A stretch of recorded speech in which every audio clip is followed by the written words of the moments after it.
네, 방금 전에 한미 정상회담이 끝났다고 합니다. 아직 이 합의문 발표 소식은 없는데요. 하지만 정상회담의 분위기 그리고 정상회담 그 모두 발언, 두 정상의 모두 발언은 지금 계속 보도가 되고 있는데요. 자, 이분 연결해서 오늘 있었던 한미 정상회담 내용 한번 진단을 해보겠습니다. 조성렬 국가안보 전략연구원 자문연구위원 전화로 연결돼 있습니다. 자, 위원님 나와 계시죠? 예, 안녕하세요. 네, 안녕하세요, 위원님. 지금 그 두 정상의 모두 발언 내용을 지금 제가 보고 있는데요. 가장 눈길을 끄는 게 트럼프 미 대통령이 이런 말을 했더라고요. 나는 북한 행동이 먼저라고 한 적이 없다. 이렇게 이야기를 했습니다. 이거는 지금 북미 실무 협상에 상당히 그 영향을 줄 수 있는 발언이라고 봐야 되는 거 아닙니까? 예, 그렇습니다. 지금 전체적으로 보면은, 이번 트럼프 대통령도 그렇고요. 또 문재인 대통령도 3차 비핵화 실무 협상에 대해서 상당히 기대가 있는 것 같고요. 네. 특히 그 문 대통령의 모두 발언에서 보면은 알 수 있듯이 아마 이 부분들이 3차 북미 정상회담을 연내하려고 하는 음흠. 트럼프 대통령의 의지가 담긴 게 아닌가 생각을 합니다. 그래요. 그러면 지금 이 이야기를 기계적으로 해석을 하면 북한이 예를 들어서 북한이 영변을 만약에 폐쇄하면 우리는 뭐를 주겠다. 이런 것이 아닐 수도 있다는 이야기로 해석을 할 수 있는 건가요? 어떻게 봐야 되는 겁니까? 예, 지금 뭐 꼭 그렇다고 볼 수는 없고요. 네. 그러니까 아무래도 지금 작년 6월 12일 네. 싱가포르에 있었던 북미 정상회담에서는 음흠. 상응 조치에 따라서 행동하게 돼 있기 때문에 네. 아마 상응 조치 없이 어느 일방적인 행동만 가지고 예. 결정되기는 어렵다고 보고요. 예. 다만 이제 이런 부분들이 가장 중요한 부분은 북한과 미국 간에 그동안 신뢰가 없었기 때문에 네.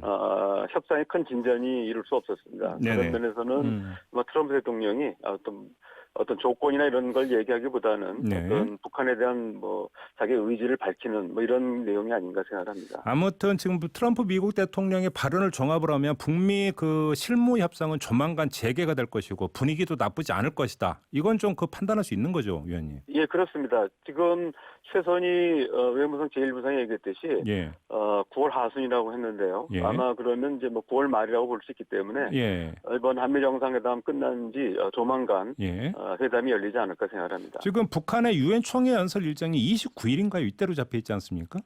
예, 그렇습니다. 그러니까 아마 그 즈음 해가지고 예.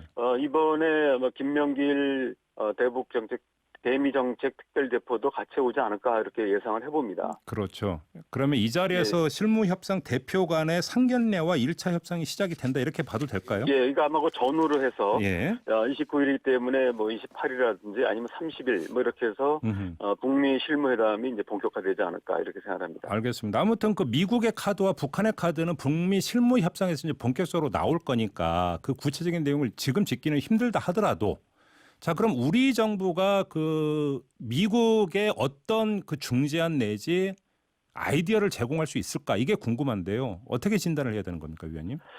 예, 지금 우리 정부로서는 지금 김정은 위원장이 제재 완화보다는 체제 안전 보장을 내걸었기 때문에 네. 우리 정부 차원에서 얘기하는 건 아마 유엔 총회 연설에서 대통령께서 직접 얘기하실 거라고 보고요. 네. 북한이 이제 북한에게 제시할 수 있는 미국의 방안에 대해서는 음흠. 역시 뭐 미국이 제안할 것이기 때문에 직접 우리가 얘기할 수는 없지만 예. 여러 가지 아이디어들, 특히 예. 북한이 얘기하는 체제 안전 보장과 관련돼서 네. 뭐 평화 체제 문제라든지 또 북미 수교 문제 네. 또는 불가침이 포함된 그 조약과 같은 이제 체제 안전 보장 방안들에 대해서 네. 우리 정부가 이제 미국에 제안하는 내용들이 아마 전달되지 않을까 생각합니다. 안전 보장과 관련된 구체적인 방안을 우리 정부가 아마 미국의 아이디어처럼 제공할 수는 있다 이런 말씀이신가요? 예, 요번에 그 한미 정상회담 배석한 분들을 보면요. 네. 뭐 당연히 강경화 외무장관과 폼페오 국무장관은 당연한 예, 부분이지만 그렇겠죠. 예, 정우영 실장이 가셨고요. 네. 여기 이제 원래 파트너로 지금 그 미국의 이제 그 국가안보 보좌관이 와야 되는데 볼턴 경질됐잖아요. 예. 볼턴이 경질돼서 새로 이제 그 인질대사 했던 분이 지금 임명됐는데 그렇죠. 그렇죠. 그건 뭐 의회 비준도 필요 없거든요. 그런데 그분이 오지 않고 비건 특별대표가 대신 참석했거든요. 예. 그건 어떻게 읽어야 되는 겁니까, 그러면? 그러니까 이제 이번에 의제가 예. 북핵 협상에 대한 아주 긴밀한 협의 내용이 담길 것이다라고 볼 수 있고요. 예. 예, 그리고 예상보다 좀 길게 1시간 5분 정도 한미 정상회담을 가졌거든요. 예, 예. 그렇기 때문에 무엇보다도 북한 핵 문제가 음흠. 비중있게 담겼다 이렇게 볼 수 있고 네. 특히 비건 특별대표는 지난 하노이 회담에서도 실무 대표였고 이분이 이제 여러 가지 협상안들을 만든 분이거든요. 네. 그래서 아마 지금 우리 정부가 생각하는 이런 최전전 보장한 방안들 또 여기에 대한 미국의 반응 이런 부분들이 종합적으로 검토됐을 거라고 보입니다. 그 위원님 며칠 전에 어떤 보도가 있었냐면 김정은 국무위원장이 트럼프 대통령한테 친서를 보내서 평양에서 북미 정상회담을 갖자고 제안을 했다는 보도가 있지 않았었습니까? 예, 그렇습니다. 근데 8월 예. 한 중순경에 보냈다고 알려져 있습니다. 근데 이때 이제 또 다른 보도가 이 내용 말고도 김정은 위원장이 북핵 문제와 관련해서 구체적인 방안을 담은 내용이 더 있었다라는 보도도 있었는데 혹시 파악된 내용이 있나요? 예, 지금 사실 친서가 전달됐다는 내용 정도만 알려져 있고요. 네. 구체적인 내용은 모르는데 예. 다만 이제 그 이후에 최선희 제1부상 예. 그다음에 이제 권정근 그 미국 분야 담당 이제 예. 국장 네. 그리고 마지막에 김명길 이제 대미 특별대표 발언들을 종합해 보면은 네.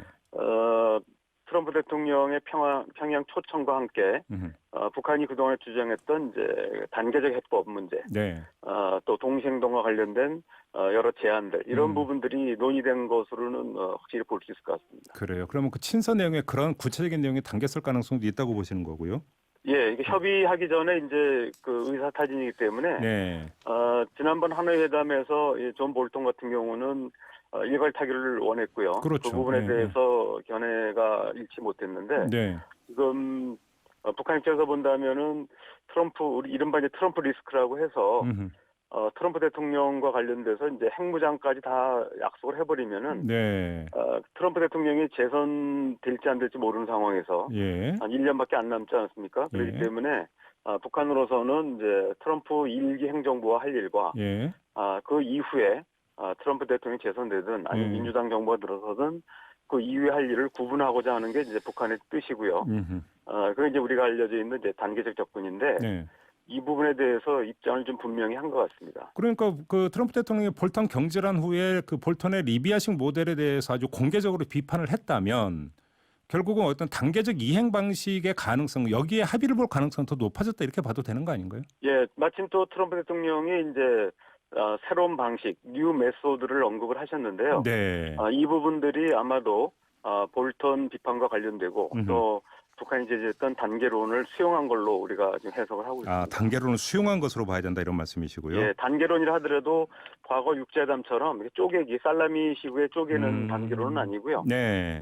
트럼프 대통령 1기와 예. 그 이후를 나누는 큰 이제 틀에서의 단계론이라고 볼 수 있습니다. 1기와 그 후를 나눈다는 거 그러니까 그 그러니까 대통령 선거 전에 합의할 건 합의를 하고 나머지 예, 과제는 그렇습니다. 재선을 전제로 해서 그 뒤로 미룬다 이런 계획이라는 거죠 접근법이. 그러니까 재선이 될 수도 있고 또 안 될 수도 있거든요. 그렇죠.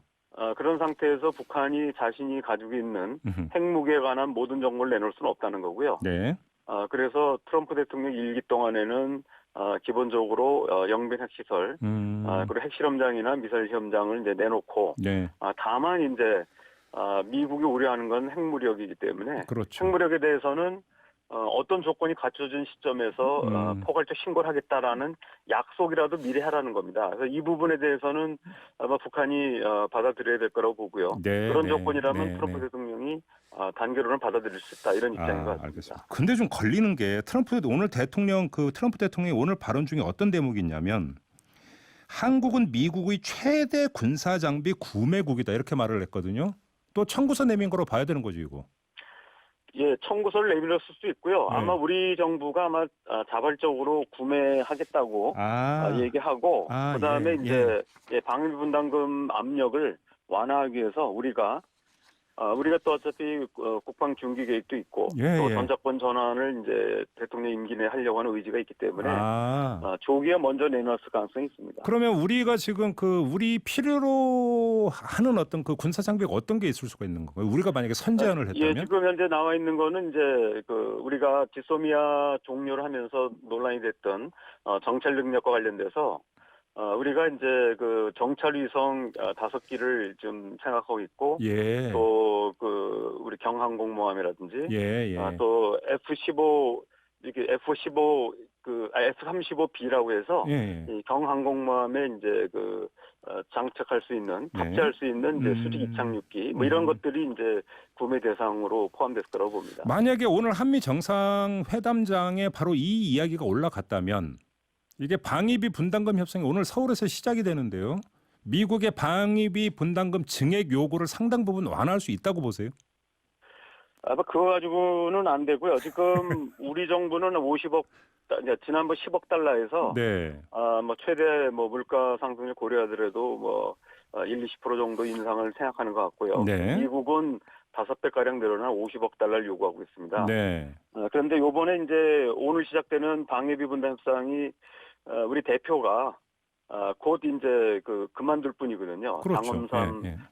협상 대표인데 예. 그렇기 때문에 우리 정부는 오늘 협상에서 모든 걸 뭐 의논한다기보다는 지금 이제 트럼프 대통령이 얘기했던 50억 달러가 정말 진의인지 예. 아마 탐색하는 정도로 오늘과 내일의 방위비 분담 예. 협상을 끝낼 것 같습니다. 그러게요. 그러니까 근데 지금 재미난 게 오늘 이제 그 협상이 개시가 됐는데 우리 쪽 수석 대표가 교체가 될 예정인데 아직 교체는 안 한 상태에서. 그러니까 이전 대표가 우리가 지금 이제 인선 중이고요. 예.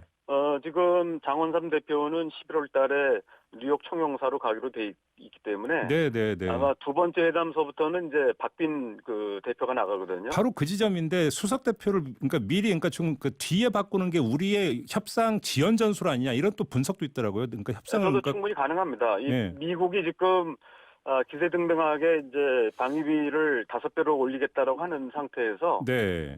우리가 이제 곧 그만둘 분을 이제 협상 대표로 내세워서 네. 좀 김을 빼면서 그러게요. 미국 측 입장만 타진하고 예. 또 여기서 우리가 미국 측 얘기를 들은 걸 바탕으로 해서 다른 협상 전략을 수립해서 예. 11월 이후에 재개되는 이제 2차 협상에 대비하려고 하는 것 같습니다. 그러니까요. 이런 부분들은 우리 협상 전략으로 보입니다. 김 빼기용 그 이제 시간 그 지연 전술 뭐 이런 식으로 이제 분석을 해도 되는 거죠, 이 문제는? 예, 그러면? 시간은 사실은 급한 건 미국이거든요. 우리가 급한 게 아니기 때문에. 네.